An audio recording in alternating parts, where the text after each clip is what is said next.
प्रभु यीशु ख्रीस्त में मेरे प्यारे भाइयों और बहनों, हर दिन की उपासना, हर दिन की हमारी आज्ञाकारिता हमें एक ऐसे स्तर पर लेके जा रही है जहाँ पे हम परमेश्वर को महसूस कर पा रहे हैं, उसकी उपस्थिति को अपने जीवन में हर पल साथ लेकर चल रहे हैं। यह कोई आम बात नहीं, क्योंकि अमूमन लोग हमसे पूछते हैं कि तुम्हारी भक्ति, तुम्हारी प्रार्थना, इन सब से तुम्हें क्या मिला?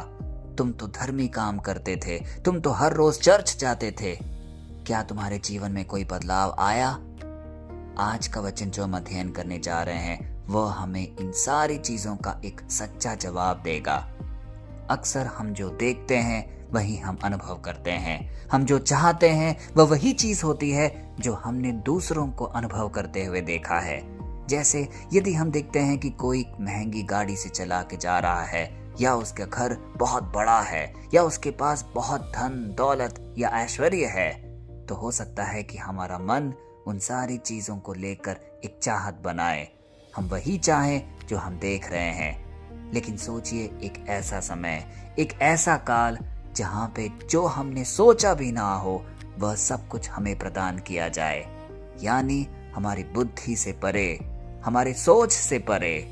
कुछ ऐसा ही है परमेश्वर का प्रेम हम सब के लिए। यदि हम अपने दिल में सच्चा आश्रय, सच्चा श्रद्धा अपने परमेश्वर की ओर रखेंगे तो वह हमें ऐसी ऐसी चीजें प्रदान करेगा जो हमने कभी ख्वाबों में भी नहीं सोचा होगा, ना ही कभी हम उसकी कल्पना कर सकते हैं। कुछ ऐसा ही आज का वचन हमें बता रहा है। आज का वचन जो हम पढ़ेंगे वह लिया गया है 1 कुरिन्थियों से, अध्याय 2 पद संख्या 9, और वह इस प्रकार है। जैसा लिखा है, जो आंख ने नहीं देखा और कान ने नहीं सुना, और जो बातें मनुष्य के मन में नहीं आई, वे सब परमेश्वर ने उनके लिए तैयार की है जो उससे प्रेम रखते हैं। कितना आश्रय और ठारस देने वाला है आज का वचन। सोचिए, हर चीज सीमा से परे, यानी जो हमारी आंखों ने ना देखा हो, हमारी कानों ने ना सुना हो, जो बातें मनुष्य के मन में भी ना आई हो, वह सब कुछ परमेश्वर हमारे लिए तैयार कर रहा है, यदि हम उससे सच्चे दिल से प्रेम करेंगे। प्यारे भाइयों और बहनों, जो भी हमने आज तक सोचा भी नहीं होगा, परमेश्वर ने वह सब कुछ हमारे लिए तैयार किया है। कितना बड़ा वरदान है ये हम सब के लिए। हम इंसान अपनी समझ के हिसाब से सोचते हैं, हम वही देखते हैं जो सामने होता है, वही सुनते हैं जो लोग कहते हैं, और उसी के आधार पर फैसला कर बैठते हैं। लेकिन आज परमेश्वर हमें कुछ अलग शिक्षा दे रहा है। परमेश्वर की सोच के बारे में हमें थोड़ा सा एक अंदाजा लग रहा है कि हमारी सोच उसके आसपास भी नहीं है। परमेश्वर ने हमारे लिए इतनी चीज तय कर कर रखी है जो कि हमें सब कुछ प्रदान होगा एक नियमित समय पर, यदि हम उसे प्रेम करेंगे।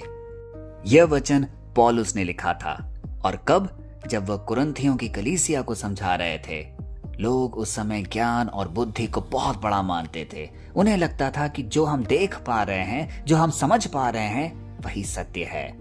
लेकिन पौलुस ने उन्हें समझाया कि परमेश्वर का काम हमारी समझ से परे है। जो वह करने वाला है वह हमारी सोच से भी बड़ा है, हम उसकी कभी भी कल्पना तक नहीं कर सकते।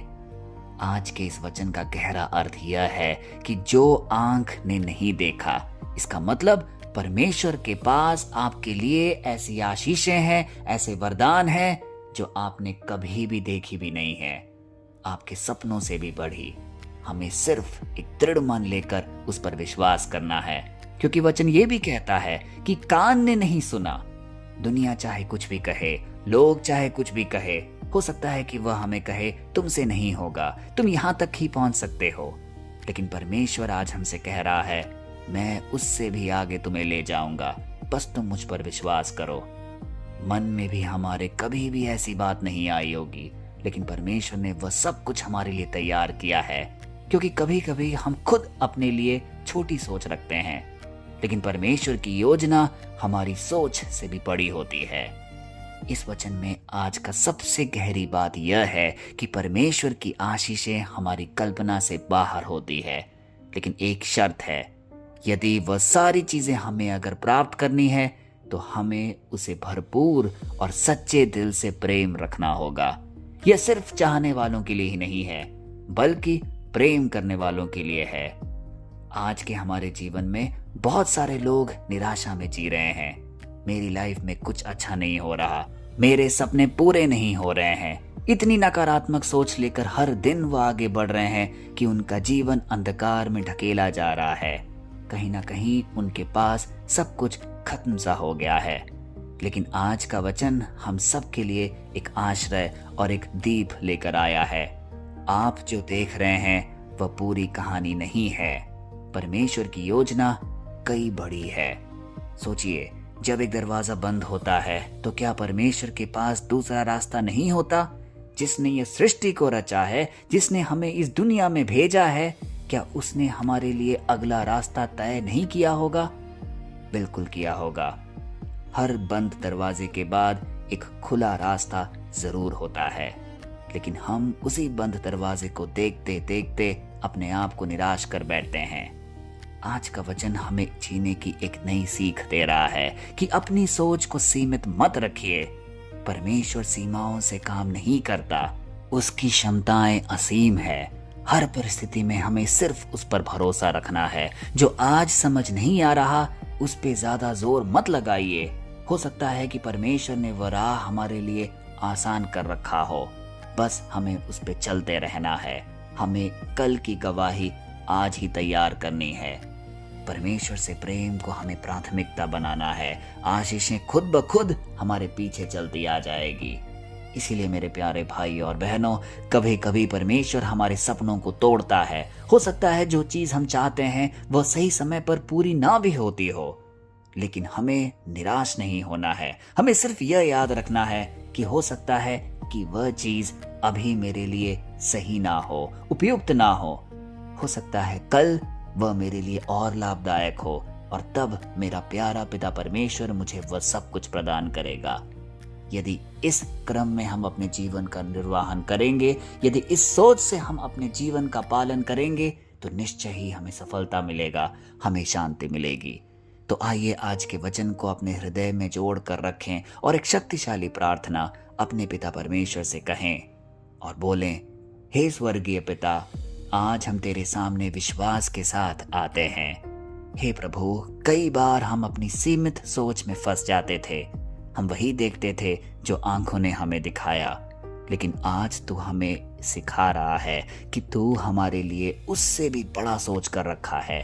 जो हमने कभी भी कल्पना ना की होगी, वह तूने हमारे लिए तैयार किया है। हे प्रभु, हमें ऐसा दिल दे जो कभी ना घबराए, जो तुझ पर सिर्फ भरोसा करना सीखे। हमें ऐसा विश्वास दे जो हर परिस्थिति में दृढ़ रहे, कभी ना डगमगाए। जो भी व्यक्ति यह संदेश आज इस प्रार्थना सभा में सुन रहा है, उनके जीवन में अपने अद्भुत काम व्यक्त कर, उनके बंद दरवाजे खोल दे, उनके सपनों को एक नया आयाम में पहुंचा। हम सब की प्रार्थना सुन, हे मेरे प्यारे प्रभु। हम यह प्रार्थना यीशु मसीह के सामर्थी नाम पे करते हैं, आमीन। प्यारे भाई और बहनों, आज का वचन हमें यह सिखा रहा है कि हमें अपनी जिंदगी एक नए नजरिए से देखनी है। आपकी कहानी अभी खत्म नहीं हुई है, यह तो बस एक शुरुआत है। और याद रखिए, जो आपने कभी भी सोचा नहीं है, परमेश्वर वह आपके लिए तैयार कर चुका है। इसलिए निराश मत होइए, हार मत मानिए, बस परमेश्वर से प्रेम करते रहिए, क्योंकि सबसे अच्छा अभी आना बाकी है, और वह उसी को मिलेगा जो परमेश्वर को सच्चे दिल से प्रेम करेगा। कल फिर हम मिलते हैं, तब तक के लिए पिता परमेश्वर की असीम दया, कृपा और क्षमा में आपको, आपके परिवारजन को, आपके हर एक निवेदन को हम प्रस्तुत करते हैं, पिता, पुत्र और पवित्र आत्मा के नाम पर, आमीन।